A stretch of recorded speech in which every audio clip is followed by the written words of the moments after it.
একটি গ্রামে একজন লোক বাস করত।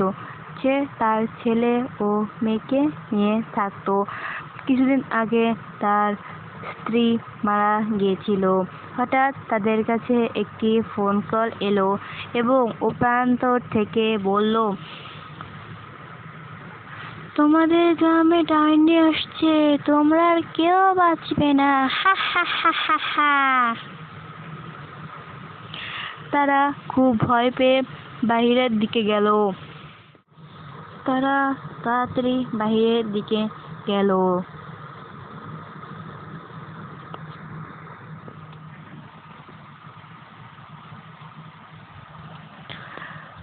তারা সেই ফোন কলটিকে পাত্তা দিল না। অবশেষে সেই কথাগুলো তারা ভুলতে লাগলো। হঠাৎ গ্রামের সব লোকজন হারিয়ে যেতে লাগলো।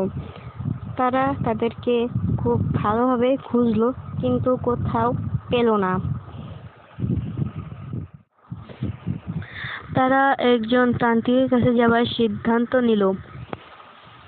হে তান্ত্রিক মহাগুরু, আমাদেরকে বাঁচান, আমাদের গ্রামের সকলে না জানি কিভাবে হারিয়ে যাচ্ছে, আমাদেরকে বাঁচান।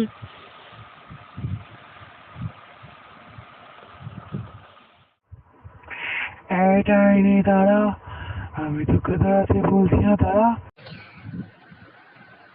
তুই চুপ করবি? তোর মন্ত্র পড়া শুনে আমার গা জ্বলে যাচ্ছে।